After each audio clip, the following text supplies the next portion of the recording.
Hello बच्चों, आज हम इस वीडियो में सीबीएसई क्लास 6 के नौकर इस चैप्टर की समरी पढ़ेंगे। गांधी जी अपने आश्रम में नौकरों वाले काम भी किया करते थे। नौकरों वाले यानी डोमेस्टिक हेल्प जो काम करते हैं वो काम भी गांधी जी किया करते थे। जब वह बैरिस्ट्री से हजारों रुपए कमाते थे तब भी कस्तूरबा और बच्चों की मदद के से घर की ज़रूरत का आटा चक्की घर पर पीसा करते थे। उस ज़माने में लोग गेहूं का आटा जो भी चाहिए रहता था वो घर में पीसा करते थे, तो गांधी जी उनके घर में भी हेल्प करते थे। आश्रम में भी उन्होंने पिसाई का काम जारी रखा। उन्होंने जो आश्रम चालू किया था, आश्रम स्टार्ट किया था, उधर भी उन्होंने वो पिसाई का काम कंटिन्यू रखा। वह खुद गेहूं पीसने से पहले विनकर साफ करने तक का काम करते थे। Before grinding wheat he used to clean the wheat, तो वो भी वो काम करते थे। बाहरी लोगों के सामने भी इस तरह का काम करने में उन्हें शर्म नहीं आता था। इफ एनी आउटसाइडर्स काम, ही डोंट फील शाई बिफोर देम वर्किंग। एक बार अपने अंग्रेजी ज्ञान के मद में चोर कॉलेज के एक छात्र गांधी जी से मिलने आए और उनकी मदद करने की इच्छा की।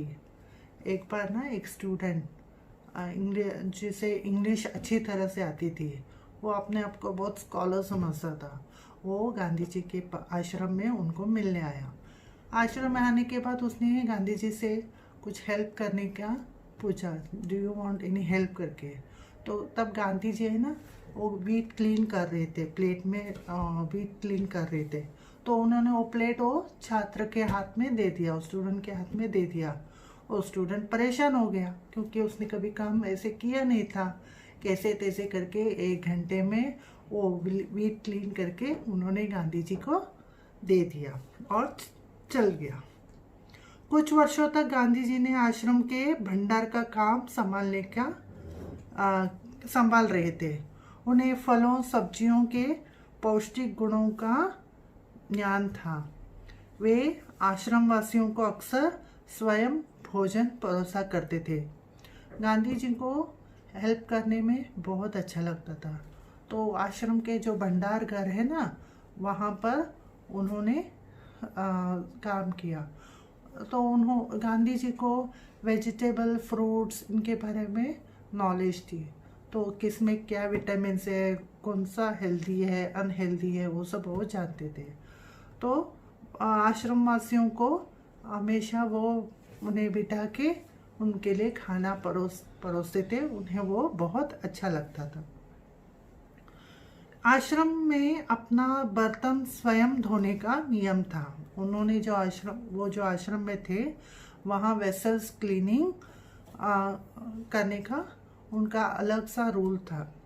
जो भी अपना खाना खाता था खुद का बर्तन स्वयं साफ करता था, और जो यूटेंसिल्स किचन में यूज़ होते थे वो ग्रुप वाइज सब लोग क्लीन करते थे।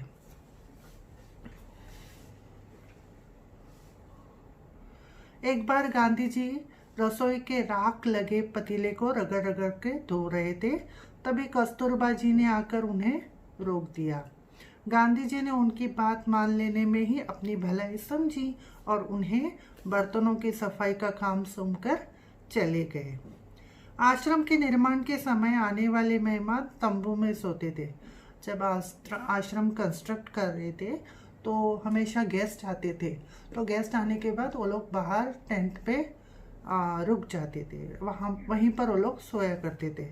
तो एक व्यक्ति को पता नहीं था कि बिस्तर कहाँ रखना है। उसने बिस्तर लपेट कर रख दिया और पता लगाने चला गया। लौटने पर उसने देखा गांधी जी खुद उसका बिस्तर उठाकर रखने के लिए जा रहे हैं। गांधी जी रोज कुएं से पानी खींचने का काम करते थे। एक बार उनकी अस्वस्थता देखते हुए एक साथी ने आश्रम वासियों की सहायता से सभी बर्तनों में पानी भर दिया। इस बात से गांधी जी के मन में कुछ ठेस लगी, उनको अच्छा नहीं लगा। उन्होंने बच्चों के नहाने का एक टब उठाया और उसमें पानी भरकर सिर पर उठाकर लेके आए। शरीर से जब तक बिल्कुल लाचारी न हो तब तक अपना काम दूसरों से करवाना उन्हें पसंद नहीं था। गांधी जी को अपना काम स्वयं करना ही पसंद नहीं था। जब तक उनके बॉडी में स्ट्रेंथ था वो खुद का काम खुद ही किया करते थे। उनसे किसी भी काम को करने की अद्भुत क्षमता और शक्ति थी। वो मीलों पैदल चल सकते थे। उनको वॉकिंग करने का बहुत शौक था। कितना भी किलोमीटर वो चल के जा सकते थे। दक्षिण अफ्रीका के बोर युद्ध में घायलों को स्ट्रेचर पर लादकर 25-25 मील तक एक ही दिन में उन्होंने ढोया था। एक बार लंदन में भारतीय छात्रों ने उन्हें एक शाकाहारी भोज के लिए आमंत्रित किया और उनके भोजन की तैयारी करने लगे।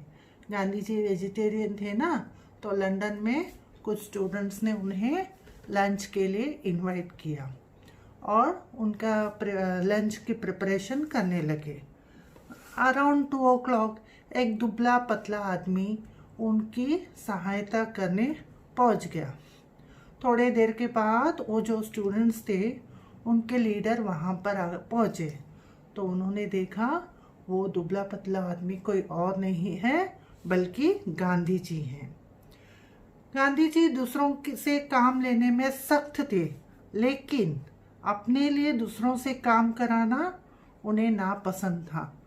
उनका काम वो स्वयं करते थे, इसके लिए उनका काम कोई और करे ये उन्हें पसंद नहीं था। रात को लिखते समय यदि लालटेन का तेल खत्म हो जाए तो वह किसी साथी को जगाने से बेहतर समझते थे कि चंद्रमा की रोशनी में पत्र पूरा करना। गांधी जी को बच्चों से बहुत प्रेम था। उनको बच्चे बहुत पसंद थे। एक बार दक्षिण अफ्रीका की जेल से छूटने के बाद उन्होंने देखा कि उनके मित्र की पत्नी श्रीमती पोलक वो बहुत वीक लेडी थी और उसका बच्चा गांधी जी को ना बच्चों से बहुत प्रेम था। वे बच्चों को माँ की तरह देखभाल कर सकते थे। वह मानते थे कि बच्चों के लिए माँ बाप का प्यार और देखभाल अनिवार्य है।